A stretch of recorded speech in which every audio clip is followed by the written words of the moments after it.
Hi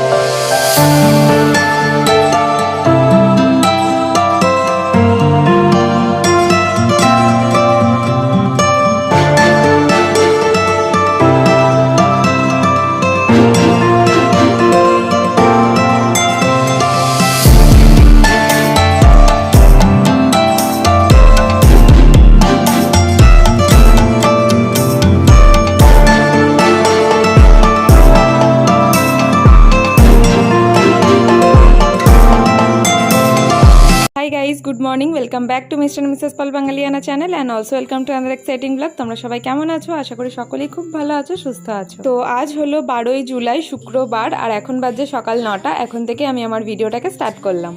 সবার প্রথমে বলে নিই, তোমরা যদি আমার চ্যানেলে প্রথমবার ভিজিট করে থাকো, তোমাদের যদি আমার ভিডিও ভালো লেগে থাকে তাহলে প্লিজ চ্যানেলটাকে সাবস্ক্রাইব করে দিও, ভিডিওগুলো লাইক করো, বাকিদের সাথে শেয়ার করো আর নিজে সুন্দর সুন্দর কমেন্ট করে জানিও তোমাদের আমার ভিডিওটা দেখে কেমন লাগলো। তো দেখতেই পাচ্ছ সকাল সকাল ঘরে সমস্ত কাজ করা স্টার্ট করে ফেলেছি আর দেখতেই পেলে তার মাঝখানে তোমাদের দাদা ভাই এরকম এসে আমার কাজের মাঝে ডিস্টার্ব করে। ওর পড়ানো যেহেতু কমপ্লিট হয়ে গেছে আর আমার কাজ তখনও কমপ্লিট হয়নি, এসে আমার কাজে ডিস্টার্ব করছিল। এরকম প্রত্যেকটা কাজের মাঝে মাঝে একবার করে আসে আর ডিস্টার্ব করতে থাকে আমাকে। এখন বেশ কয়েকদিন ধরে ওয়েদারটা কিন্তু ভীষণ সুন্দর যাচ্ছে, হঠাৎ করে মেঘ চলে আসছে, একটু একটু করে বৃষ্টি হচ্ছে। তাতে কি হয়েছে, গরমের যে পরিমাণটা বেড়েছিল তাতে গরমটা অনেকটা কমে গেছে। গরম তো আছেই, বাট যে উগ্র গরমটা ছিল সেই গরমটা অনেকটা কমে গেছে, সেই জন্য খুব একটা কষ্ট হচ্ছে না। তাছাড়া এইটুকু কাজ করতেও মনে হতো যেন হাঁপিয়ে যেতাম গরমে। তো বিছানা ঝাড়া কমপ্লিট করে ঘরটা ভালো মতো ঝাঁট দিয়ে নিচ্ছি, তারপরে ঘরটা চট করে একবার মুছে নেব। তোমাদের দাদাভাই যেহেতু টিউশন পড়ায়, ওপরে দুটো রুমের মধ্যে একটা আমাদের বেডরুম, একটা রুমে টিউশন পড়ায়, তো পড়ানো শেষ না হলে আমি কমফোর্টেবলি কাজগুলো করতে পারি না।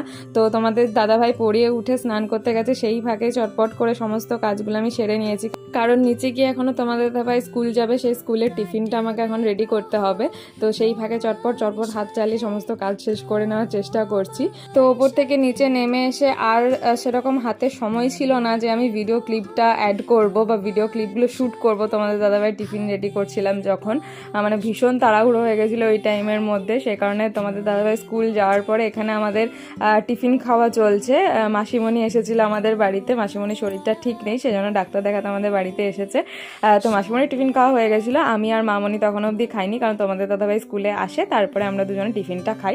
তো এখানে মামনি টিফিন নিয়ে বসছে আর আমিও টিফিনটা খাবো, রেডি করে রেখেছি। তারই মাঝে তিনজনের বসে আড্ডা চলছে, মানে তোমাদের দাদাভাই যতক্ষণ না স্কুল যায় না ততক্ষণ আমি, মামনি প্লাস মাসিমণি এলে সবাই সেই রেলগাড়ির মতো ছুটতে থাকি ওর পিছনে, এটা চাই সেটা চাই, এটা রেডি করতে হবে সেটা রেডি করতে হবে। ও স্কুলে এলে তারপরে একটু রিলিফ নিয়ে আমরা বসি, একটু আড্ডা দিই, গল্প করি, টিফিন খাই, তখন আর কোনো হেডেক থাকে না যে না ওকে টাইমে পাঠাতে হবে, সেই চিন্তাগুলো অনেকটা কমে যায়। তো তারপর থেকে আর কোনো ভিডিও ক্লিপ শ্যুট করা হয়নি, হঠাৎ করে মাঝ রাস্তায় ভিডিওটা স্টার্ট করছি। তো কোথায় যাচ্ছি সেটাকে চটপট শেয়ার করে নিই তোমাদের সাথে। আজকে যাচ্ছি হলো দুর্গাপুর। তো গত 7ই জুলাই রথযাত্রা পেরিয়েছে, সবাই সেটা খুব ভালো মতোই জানো। আর যারা দুর্গাপুরের কাছাকাছি এলাকায় থাকো বা দুর্গাপুরে থাকো তারা সবাই জানো দুর্গাপুরের রথের মেলা কিন্তু ভীষণ ফেমাস, দুর্গাপুরের চিত্রালয় মাঠে রথের মেলা। আর সেখানে আমি যাবো না সেটা তো হতে পারে না। গত বছর বিয়ের প্রথম বছর ছিল বলে রথ থাকা, মানে যতদিন রথ থাকবে ততদিন নাকি বিয়ের প্রথম বছরে রথ দেখতে নেই, এরকম একটা আছে কথাবার্তা, সেই কারণে রথ থাকাকালীন যেতে পারিনি, উল্টো রথের পরে মেলা গেছিলাম। বাট এই বছর আর একদম মিস করিনি আমি, রথের দড়ি যদি না টানলাম তাহলে কি করলাম বলো। তো রাস্তায় বেরিয়ে এই জায়গাটা দেখে ভীষণ মনে আনন্দ হলো, বিশ্বাস করো।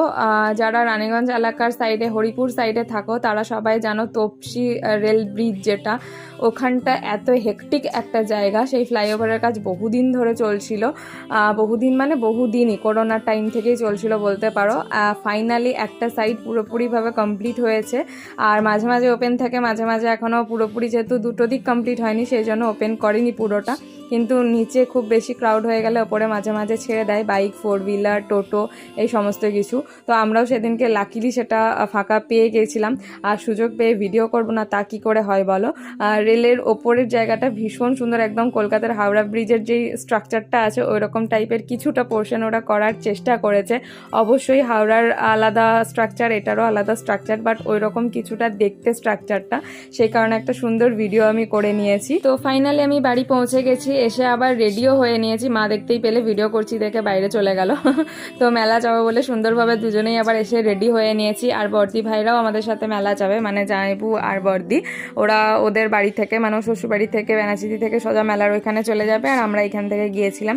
তো সেদিনকেও খুব মজা করেছি। আর মেলাতে এত ভিড় হচ্ছে, মানে প্রত্যেক দিন যেহেতু ওয়েদারটা সন্ধ্যে থেকে ঠিক থাকছে না, কোনো দিন বৃষ্টি হয়ে যাচ্ছে, সে কারণে প্রত্যেক দিন সবাই মেলা যেতে পারছে না। যেদিন ওয়েদার ভালো থাকছে সেদিনই সেজন্য ভীষণ পরিমাণে ভিড় হচ্ছে।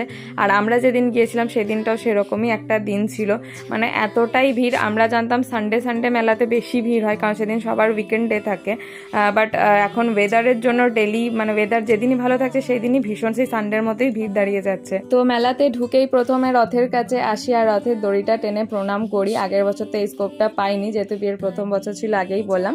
তো এই দেখো দাদা আর দিদি দুজনেই চলে এসছে, মানে আমি জামাইবাবুকে দাদা বলে থাকি, আবার ভুল করো না যে দাদা আর দিদি কি করে হয়। হ্যাঁ, আমি আর মেজদি ভাই দুজনেই জামাইবাবুকে দাদা বলেই ডাকি। তো মেজদি ভাইও সেদিন মেলা গিয়েছিল, বাট ওর মাসির ছেলে আর ছেলের বউ দুজনে এসেছিল। ওর মামার বাড়ির তরফ থেকে ওরা তিনজনে একসাথে মেলা এসেছিল, আর আমরা চারজন বাড়ি থেকে এসেছিলাম। তো ভীষণ রেগে গিয়েছিল যে আমি যখন থাকি তোদের কোনো প্ল্যানিং হয় না, আমি যখন যাব বলি তোদের এনার্জি লাগে না, বাট আমি যখনই থাকবো না তোদের নানা রকম প্ল্যানিং হয়ে যায়। প্লাস যখন শোনে মেলার পরে আমরা বাইরে খাওয়া দাওয়া করে বাড়ি ফিরবো, তাতে তো সেদিন ওর ভীষণ রাগ হয়ে গিয়েছিল। তো মেলায় যেটুকু কেনাকাটা করার ছিল টুকিটাকি কেনাকাটা করে, যেহেতু তোমাদের দাদা ভাইদের সাথে গেছি, ওদের তার মেলাতে বেশি ধৈর্য ধরবে না, ছেলেদের স্বাভাবিক এই সমস্ত জিনিস ভিড় ভাট্টা কেনাকাটা এগুলো খুব একটা পছন্দের জিনিস নয়, মানে তোমরা যাও তোমরা করো, আমাদেরকে আর এনগেজ করো না, এরকম একটা ওদের ব্যাপার থাকে প্রত্যেকটা ছেলেরই। ম্যাক্সিমাম খুব রেয়ার ছেলে থাকে যাদের এই জিনিসগুলো খুব ভালো লাগে।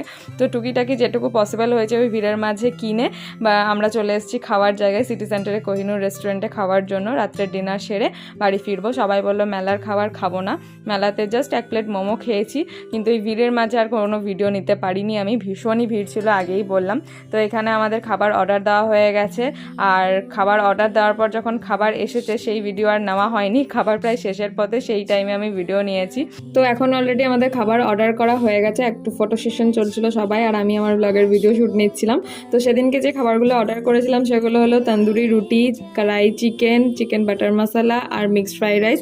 মিক্সড ফ্রাইড রাইসের টেস্টটা আমাদের কারোরই খুব একটা পছন্দ হয়নি, ওটা ছাড়া বাকি প্রত্যেকটা মেনুর টেস্ট কিন্তু দারুণ ছিল, মানে আমরা খেয়ে দিয়ে ভীষণ পরিমাণে স্যাটিসফাইড ছিলাম। এখানে খাওয়া দাওয়া কমপ্লিট করার পরে আমরা কিন্তু বাইরে বেরিয়ে আবার আইসক্রিম খেতেও যাব, এটা প্ল্যান করেই নিয়েছিলাম। তো খাওয়া দাওয়া শেষে বাইরে বেরিয়ে এসে প্ল্যান হচ্ছিল যে কোথায় আইসক্রিম খেতে যাব, সেটা নিয়ে ডিসকাশন চলছিল। তো আজকের এই পুরো ব্লগটা তোমাদের কেমন লাগলো সেটা অবশ্যই নিচে কমেন্ট করে জানিও। ভালো লাগলে চ্যানেলটা লাইক করো, শেয়ার করো, সাবস্ক্রাইব করো, আর বাকিদের সাথে শেয়ার করো ভিডিওগুলো। নিচে কমেন্ট করে জানিও কেমন লাগলো তোমাদের এই ভিডিওটা দেখে। তো আজকের ভিডিওটাকে আমি এখানে শেষ করছি, আবারও খুব তাড়াতাড়ি দেখা হচ্ছে পরবর্তী একটি ভিডিওতে। Till then stay happy, healthy and safe, and obviously stay calm and positive.